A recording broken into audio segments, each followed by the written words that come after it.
Sejam muito bem-vindos ao nosso canal. Aqui trazemos informações de fundos imobiliários e ações no Brasil e no exterior. E no vídeo de hoje vamos fazer um vídeo um pouco diferente daquele que a gente faz normalmente. Vamos fazer um comparativo envolvendo 7 ativos de uma mesma categoria. Então, escolhemos 7 fundos de shopping. Vamos entrar em detalhe aí nos seus ativos problemáticos de cada fundo, analisar a sua dívida, muito importante, temos alguns ativos bastante endividados, avaliar também os seus resultados recentes e fazer uma super comparação entre eles. Se você gostar desse vídeo, deixe o seu curtir ou compartilhe ele ou deixe nos comentários para a gente ter essa noção se o vídeo foi bem recebido. Então, e aí a partir desse feedback a gente prepara outros vídeos comparando outras categorias de ativos.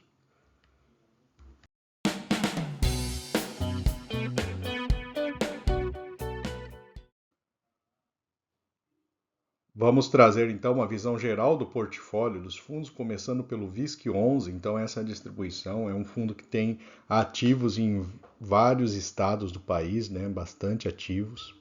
A gente tem o Prudente Shopping com 12% do resultado do fundo, o Porto Velho Shopping e depois o Campinas Shopping.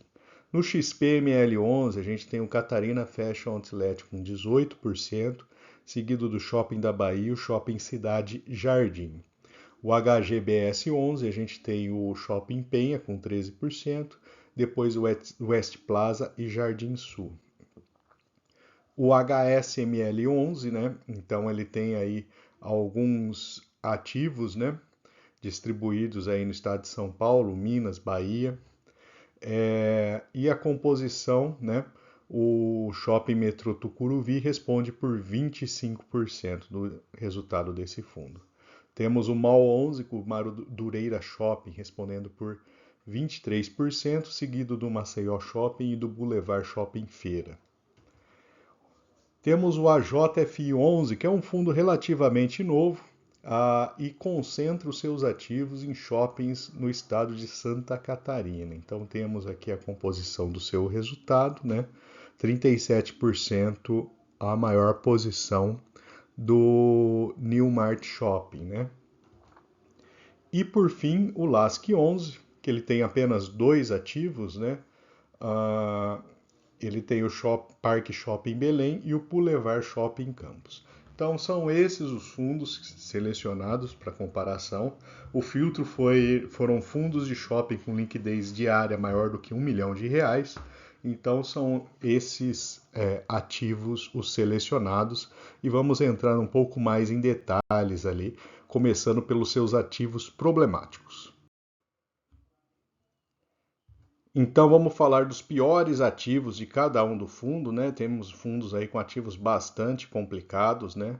Então, começando o VISC11, ele tem o Shopping Cristal em Curitiba. A vantagem é que ele apresenta só 1% do resultado do fundo, né? O fundo tem 17% desse shopping, ele tem uma vacância elevadíssima de 26% e a inadimplência 64%. Esse é o pior ativo do VISC11. Já o XPML11 tem o Praia de Belas, em Porto Alegre, Rio Grande do Sul. Também um efeito pequeno no seu resultado. O fundo possui 8% apenas desse shopping, uma vacância de 15%. O HGBS11 tem o Goiabeiras Shopping, Cuiabá. Também representa 1% do seu resultado. O fundo possui 54% desse shopping, uma vacância de 28% e inadimplência de 30%. O HSML11 tem o Shopping Metrô Tucuruvi, que tem um impacto relevante de 21% dentro do fundo. O fundo possui 100% desse shopping, ele tem uma vacância de 8,8%. É o pior ativo, está bem melhor do que os outros, né, dos outros fundos, né? O MAL 11 tem o Shopping Parque Sul em Volta Redonda, Rio de Janeiro, um impacto de quase 8%, né? A vacância de 14% nesse shopping. O AJF11 ele não tem informações abertas por ativos, mas ele tem a sua vacância média em 9%, né? Que é um valor também relevante. A gente deve ter ativos ali com vacância bem mais elevada do que isso.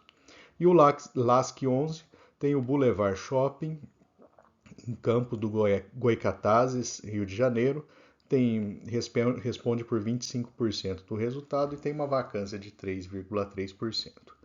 Então, esses são os piores ativos de cada um dos fundos, né?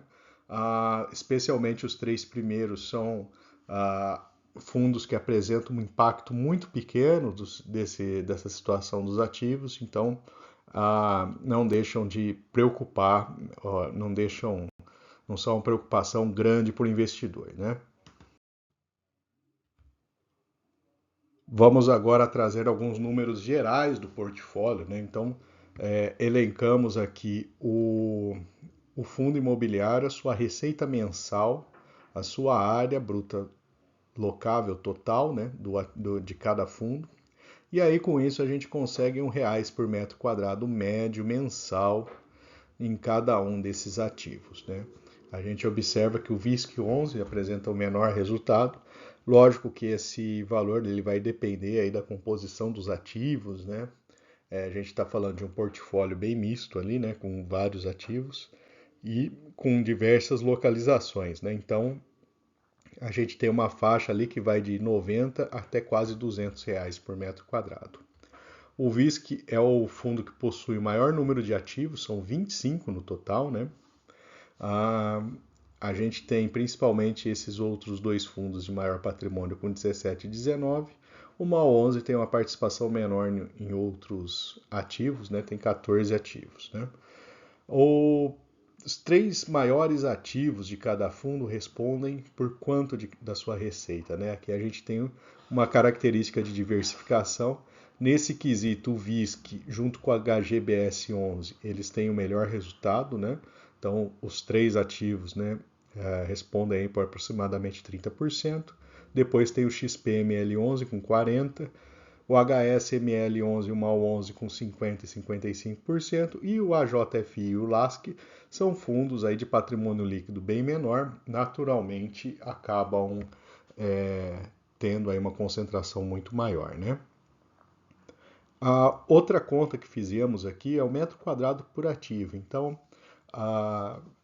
qual que é a participação, né, o total de metros quadrados, em média, dentro do portfólio do fundo, que o fundo possui do shopping, né? Aí dá uma ideia de quanto que o fundo ele está disperso, né, entre vários ativos ou concentrado. O HSML 11 é um fundo que tem só 7 ativos, né?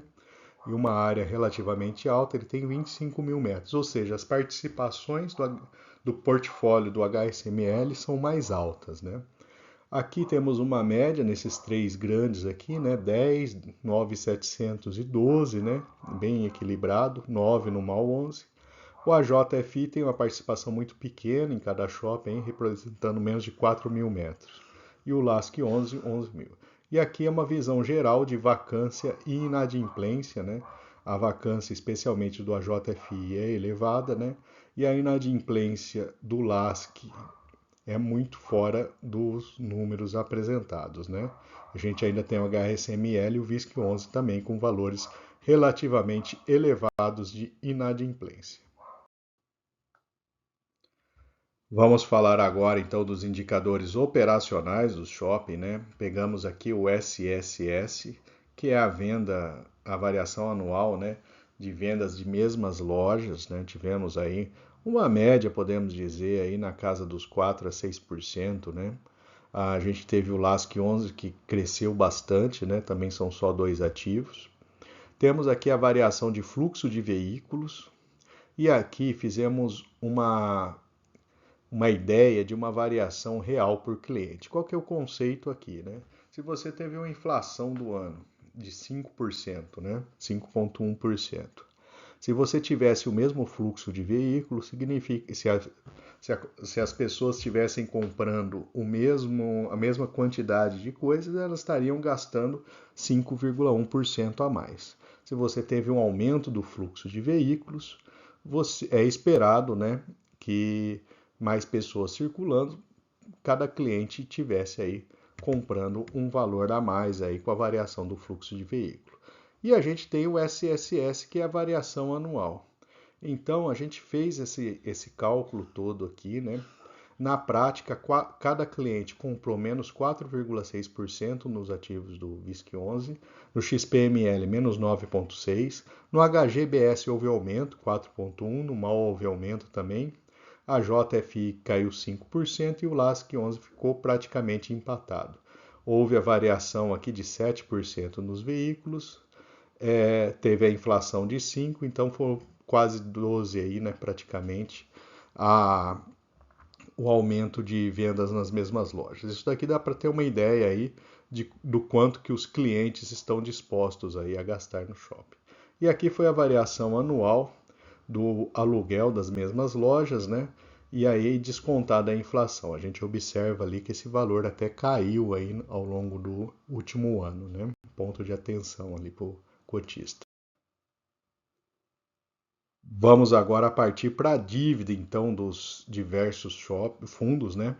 A gente tem aqui a receita de imóveis na primeira coluna, a despesa financeira mensal. Então, a receita mensal e a despesa financeira mensal.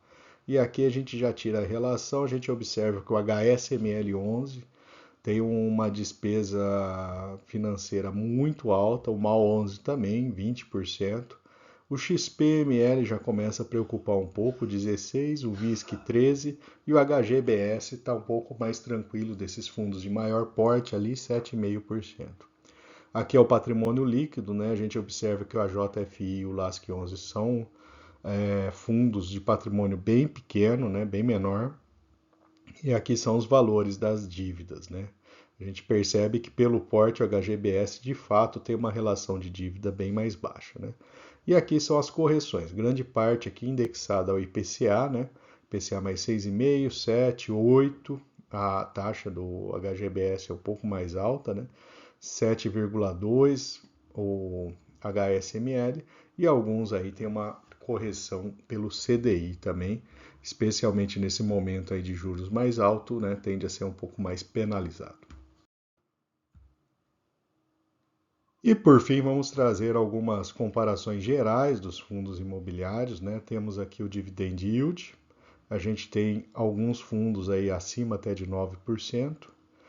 Considerando o último rendimento, né, a gente observa que todos eles ali, se a gente anualizar o valor mensal pago recentemente, ele dá um valor aí entre 9% e 10%, que é um bom rendimento para um fundo de tijolo, né?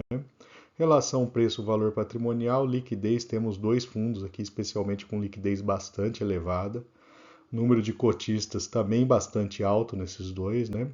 E aqui uma conta simples, né? A quantidade de cotas média que cada cotista tem do fundo e quanto dinheiro ele teria hoje investido, né? A gente observa que especialmente o HGBS 11 é um fundo ali que o pessoal tem em média mais dinheiro investido. O AJFI também. O LASC11 tem um número bem reduzido de cotistas aí, né? Um valor impressionante ali, em médio, investido por cada cotista. Então essa é uma visão geral aqui das características desses fundos imobiliários. Espero que tenham gostado desse vídeo. Deixe nos comentários sugestões para outras análises, outros comparativos desse tipo, né, para a gente fazer aí, seja com fundos imobiliários especialmente, ou até mesmo algum setor específico de ações. E a gente prepara aqui, encaixa na sequência ali dos nossos vídeos do canal. Um abraço a todos e até mais.